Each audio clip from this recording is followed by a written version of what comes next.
성부와 성자와 성령의 이름으로 아멘. 참 예수님. 먼저 오늘 시간은 믿음은 시련을 통해서 성장합니다. 이 제목이에요.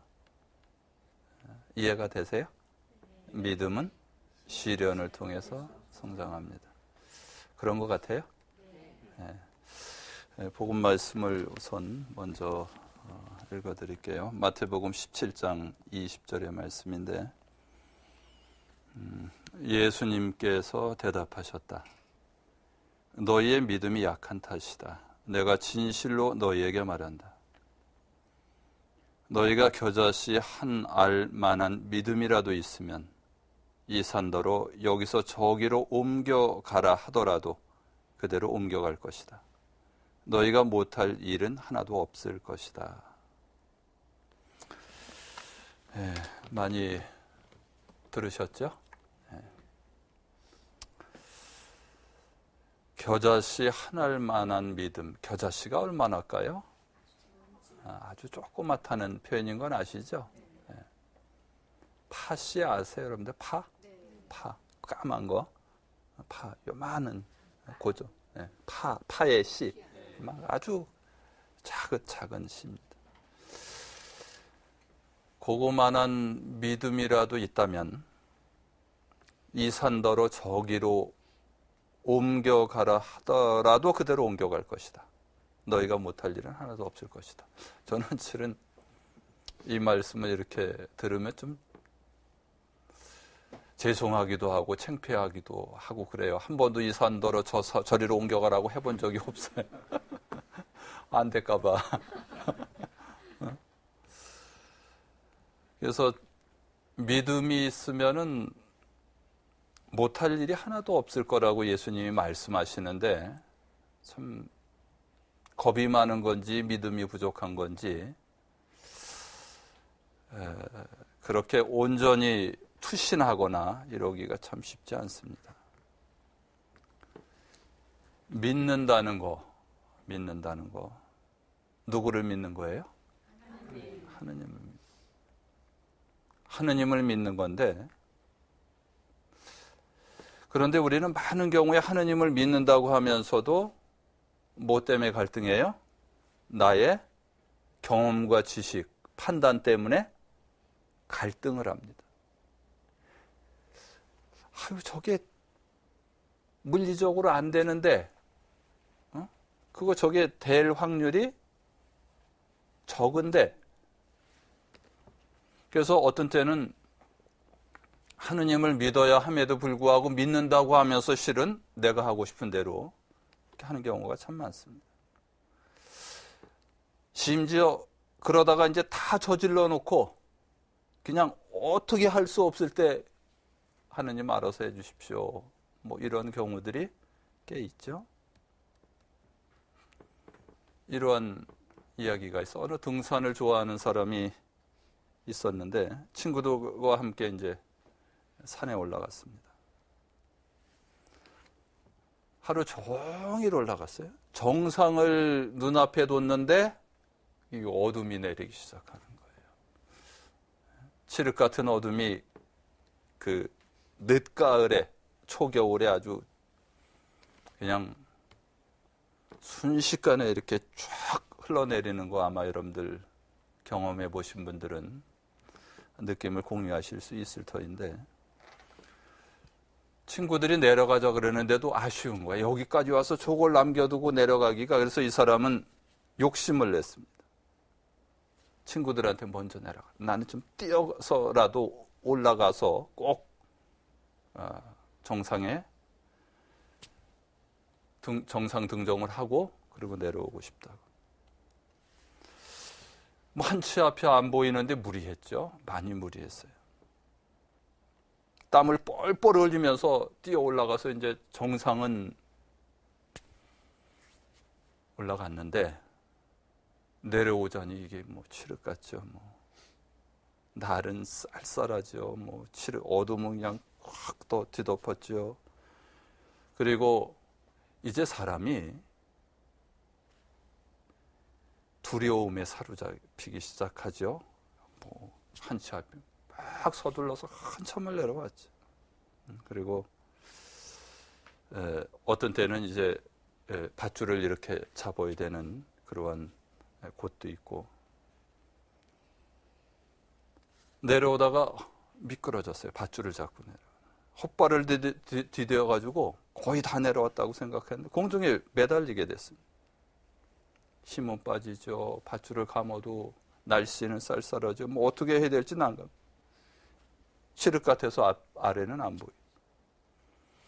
그러니까 자기도 모르게 기도한 거예요. 하느님 제발 살려주십시오. 매달렸어요. 땀을 뻘뻘 흘리면서 그냥. 그런데 어디서 소리가 들려. 너 나를 믿느냐. 아이고 하느님 믿습니다. 살려만 주신다면 뭐든지 다 하겠습니다.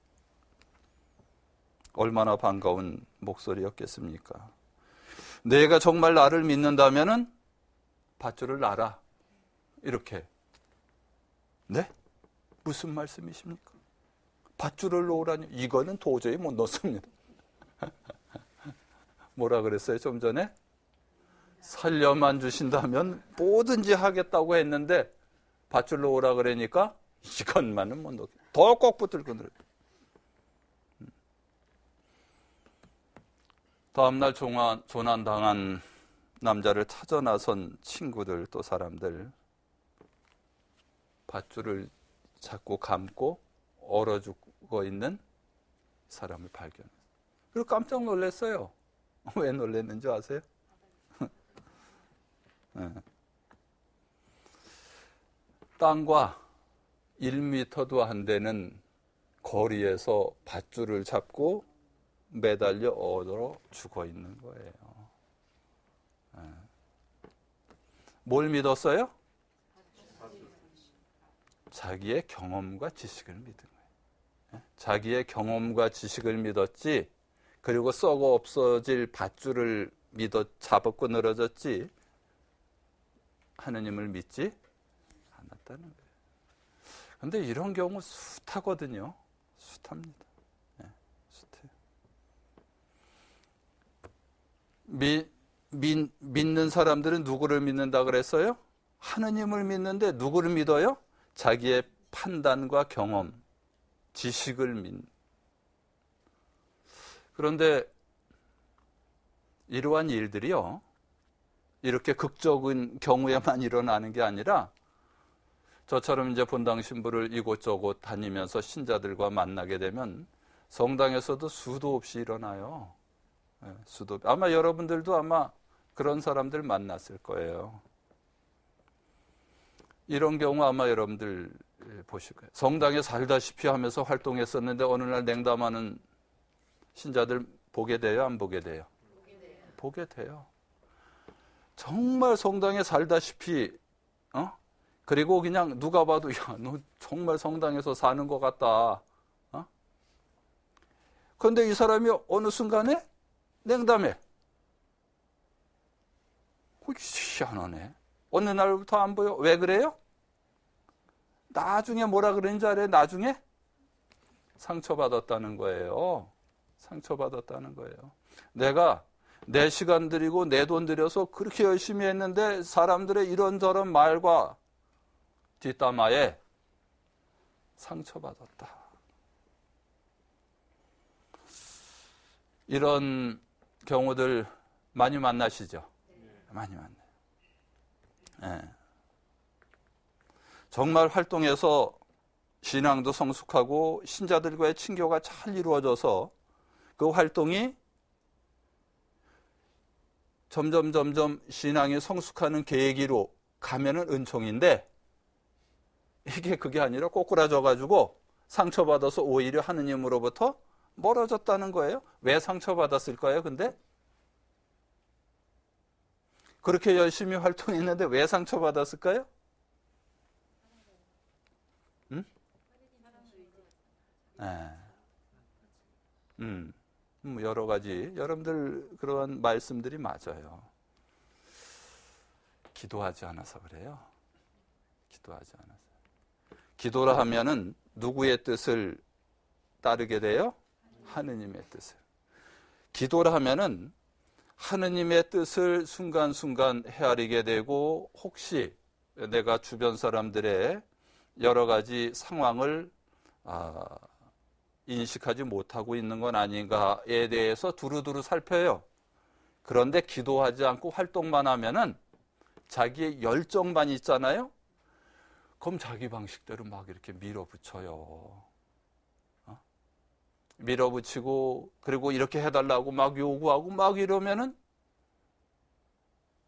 화살이 누구한테 날라와요? 그 사람들.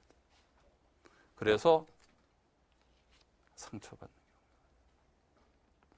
그래서 어떤 사람들은 상처받을까 겁나서 활동하기 두렵다는 사람도 있고, 어떤 사람은 말리는 사람도 있어. 너 그러다가 상처받는다 하지 말라고. 그래서 그 사람도 실은 바른 모습은 아니에요.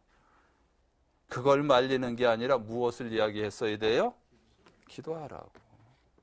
그 활동을 통해서 정말 하느님의 뜻을 헤아리면서, 그리고 기도하고 되돌아보고, 그리고 어떻게 하면 더 하느님의 뜻에 충실할까, 도움을 줄 수 있을까, 이렇게 생각하면은 그 시기가 성숙과 은총의 시기로 승화돼요. 그런데 믿는 사람으로서의 활동을 열심히 했는데 자기의 판단과 열정만 있었지, 하느님의 뜻은 가물가물했다는 거예요. 그럼 상처받게 돼 있어요.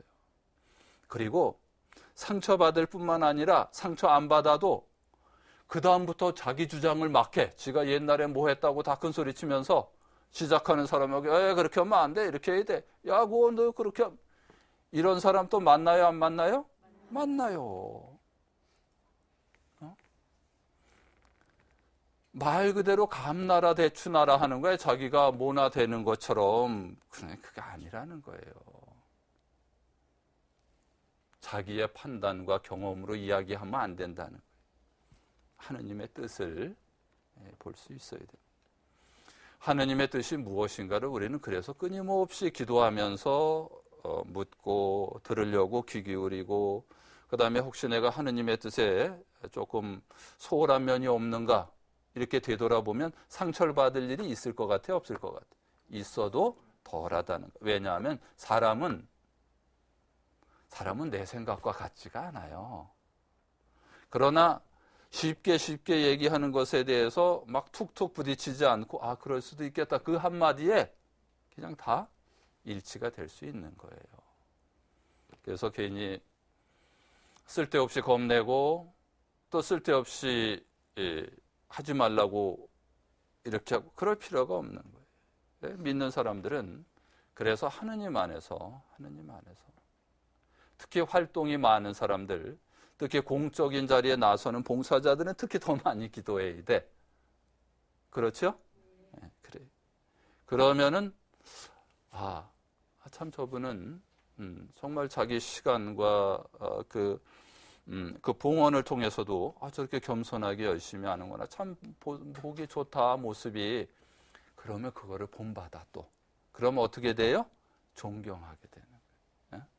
네, 그런 면에 있어서 믿는다는 것, 하느님을 믿고 그리고 하느님 안에서 살면 괜찮은데, 자기의 열정 안에 사로잡혀 살면 거의 대부분 열정 빠지면 신앙도 같이 이렇게 약해지는 경우들이 참 많습니다. 뿐만 아니라 아무리 좋은 의도를 가지고 해도요, 하느님의 뜻과 내 생각에 있어서 다를 수 있어요. 하느님의 뜻을 따르는 게 좋겠어요? 내 생각대로 밀고 가는 게 좋겠어요? 근데 대부분 그렇지 않아요.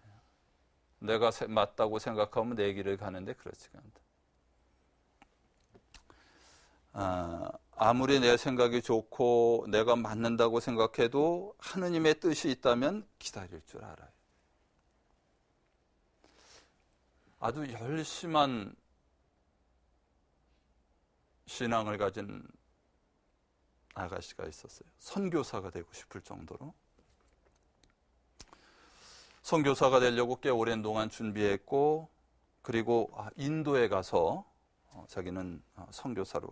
근데 준비를 다 하고 출발하기 직전에 어머니가 병져 누우시니까 3년 동안 어머니를 병 간호를 하면서 기다렸습니다.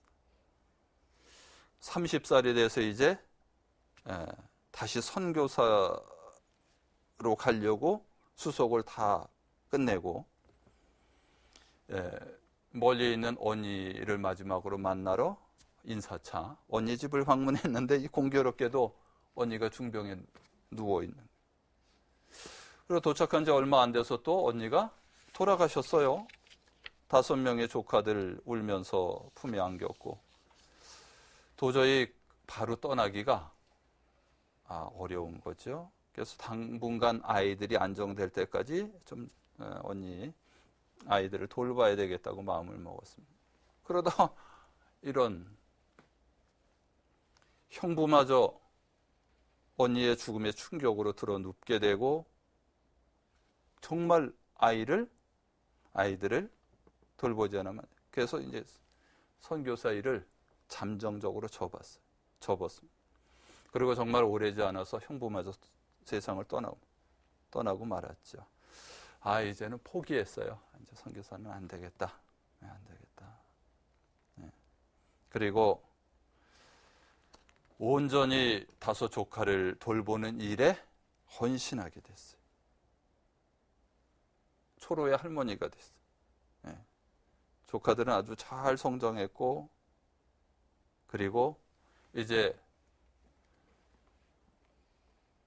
할머니가 돼서 되돌아보는데 참 놀랍게도 아이가 몇 명이라 그랬어요? 5명 중에 3명이 인도에 선교사로 갔어. 인도에서. 그죠? 자기의 생각이 아무리 좋았어도 하느님의 뜻이 더 크다는 거예요. 그래서 내 생각이 좋고 내가 아무리 취향이 좋고 그래도 하느님이 허락하시지 않으면은 기다리는 거예요. 왜냐하면은 하느님께서 이끌어 주시는 그 길이 밝고 그 길이 더 많은 열매를 맺을 수 있기 때문에 그렇습니다. 그래서 우리는 기도할 때 내 뜻이 이루어지기를 기도하는 게 아니에요. 하느님의 뜻이 나를 통해서 이루어지기를 기도하는 겁니다. 여러분들 성당에 오시면은 기도하시죠?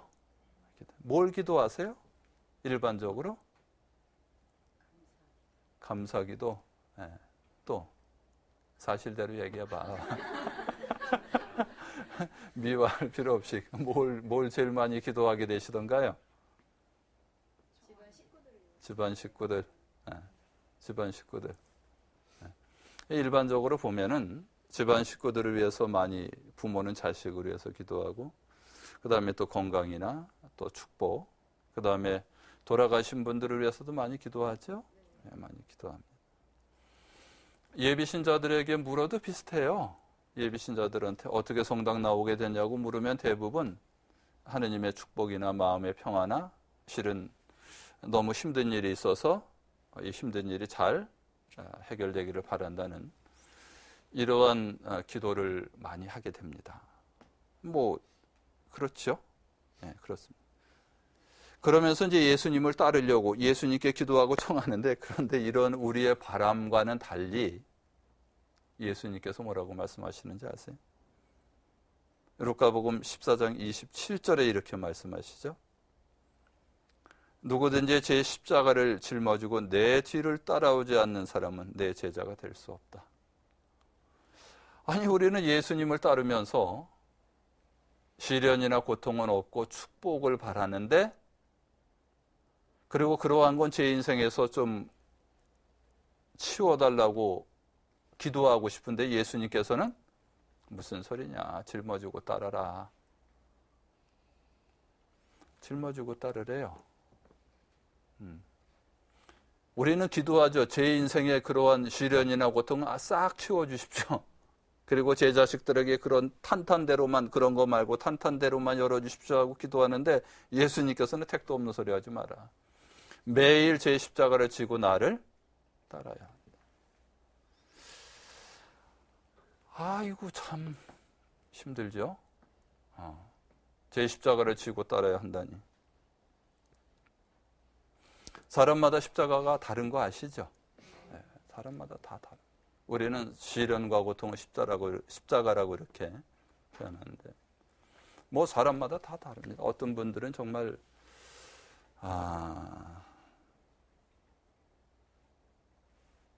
건강이 태어날 때부터 이렇게 어렵게 태어나신 분도 계시고, 또 어떤 분들은 남편이 실업자가 된 경우도 있고, 또 자식들이 속 썩이는 경우도 많죠. 부부간에도 뭐 말 못할 고민들도 꽤 있고. 근데 이런 일이 없었으면 좋겠고, 이런 일이 생길 때 주님께 기도하면서 이런 일을 없애주십사고 우리는 바라고 싶은데, 예수님께서는 짊어지고 따라라, 그거 다 갖고 따라야지 피해서 되는 것이 아니라고 말씀하시는 거예요. 아니, 뭐 그렇게 짊어지고 따른다면은 굳이 성당에 나와야 될, 그리고 기도해야 될 필요가 있나 싶을 정도로 예수님 아주 가혹하게 말씀하시는데, 근데 짊어지고 따르지 않으면 안 돼요. 안 돼요. 안 짊어졌던 사람, 결국 짊어져서 어떻게 됐는지 제가 실제로 아는 사람 얘기를 해드릴게요. 청춘 남녀가 결혼을 했어요. 아주 뭐 남자도 아주 멋있게 생기고, 그 아내 되는 사람도 아주 예쁘고, 너무너무 정말 꿈 같은 신혼생활을 살다가 아이를 낳는데, 이런 뇌성마비 아이가 나왔어요. 뇌성마비. 아이에 쪼그라들어서 펴지도 못한 지옥이 됐어요. 그 집안이 지옥이 돼요. 남편은 아내를 원망하고 표현은 안 하는데, 또 아내는 그런 남편이 밉고, 아무도 집에 찾아오지 못하고, 아무도 집에 나가지도 않아.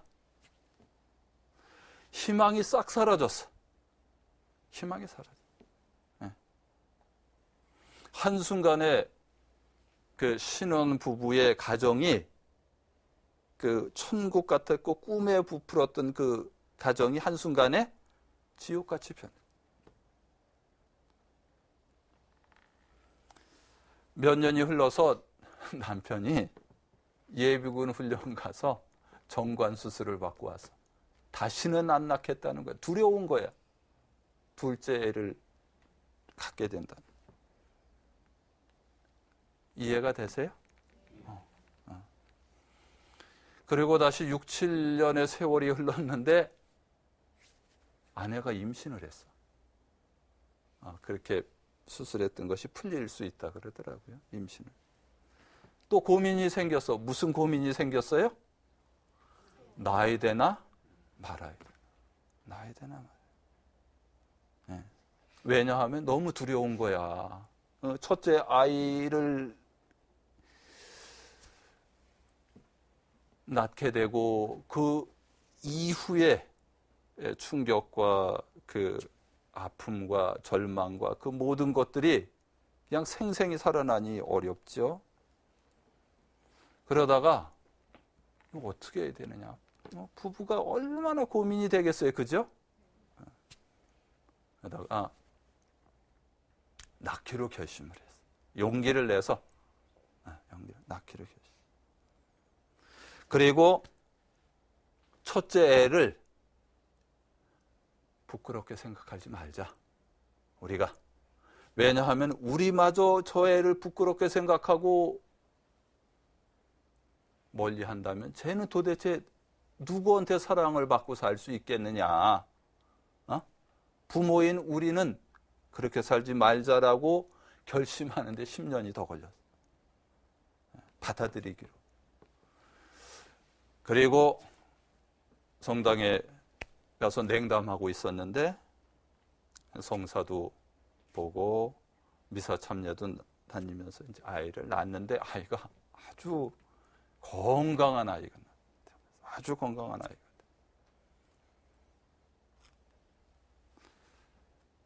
그러면서 이제 아이가 자라면서 이 둘째가 형을 너무너무 이렇게 잘 도와주는 거예요. 목욕시킬 때 도와주고 싶게. 그러면서 이 사람들의 마음이 이제 열리기 시작했어요. 그래서 대문을 열었어. 사람들의 방문을 열어. 레지오 단원들이 이제 그 아이를 위해서 기도해 주러 가고 또 같이 집안 청소도 해주고 이러면서 지옥 같았던 집안이 서서히 변하면서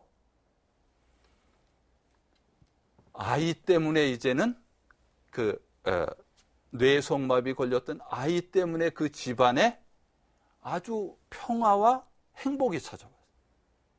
다 받아들였어요. 예수님 말씀 맞으시죠? 십자가를 지고 나를 따라야 한다는 말씀 아시죠? 지고 받아들이니까는 거기서 고통스럽고 수치스럽고 아프지만은 다시 살아났어요. 부활과 은총이 더 큰. 그리고 이 사람들이 많이 성숙했어. 남에 대해서도 남의 아픔에 대해서도 이제는 함께 동참할 수 있었고 하느님에 대해서도 감사할 수 있게 돼요. 누구든지 제 십자가를 지고 내 뒤를 따라오지 않는 사람은 내 제자가 될 수 없다. 무슨 말씀인지 알아들으시죠? 네. 그럼요. 우리가 지고 따라야 돼. 그래서 우리가 삶의 시련에 두려워하지 말자. 그 시련을 치워달라고, 내 인생의 십자가를 치워달라고 떼쓰지 말고 예수님처럼 저도 제게 주어지는 십자가를 잘 지고 갈 수 있도록 그 힘과 은총을 청하라는. 그러면은 우리의 믿음이 성장할 뿐만 아니라 남에 대한 배려와 하느님을 깊이 알 수 있는 은총의 세계로 성장해 나아갈 수 있다는 거예요. 그죠? 믿음은 시련을 통해서 성장하죠? 그래서 여러분들 아마 주변에서도 이런 분들 많이 만나죠? 그래서 정말 그 힘들어하는 십자가를 같이 도와주고 잘 지을 수 있도록 나뿐만 아니라 이것이 내가 성장하고 모두가 성장할 수 있는, 그래서 사람은 실은 이러한 시련을 통해서 내가 커요. 내가 그 하느님을 만나요. 뿐만 아니라 남의 아픔에 마음으로 이렇게 공감하고 도울 수 있는 그 그릇이 생기게 됩니다. 그래서 우리의 믿음과 또 삶의 시련들 하느님 원망할 필요 없습니다. 크고 작지만은 하느님의 은총 속에서 우리가 그 십자가를 부활과 또 영광으로 이렇게 승화시킬 수 있는 은총을 주님을 통해서 받을 수 있어요. 그래서 시련과 어려움의 시기에는 기도하십시오. 잘 지을 수 있는 은총을. 그리고 정말 나의 인내와 힘이 부족하다면 주님께서 채워주시기를, 그러면 그 시련의 시기를 통해서 우리는 또 하느님을 만날 수 있는 은총의 세계로 나아갈 수 있게 됩니다. 마침 기도하고 그리고 오늘 마치도록 하겠습니다. 성부와 성자와 성령의 이름으로 아멘. 영광이 성부와 성자와 성령께 주님께서 여러분과 함께 전능하신 천주 성부와 성자와 성령께서는 여기 모인 모든 이에게 강복하소서. 성부와 성자와 성령의 이름으로 아멘. 수고들 하셨습니다.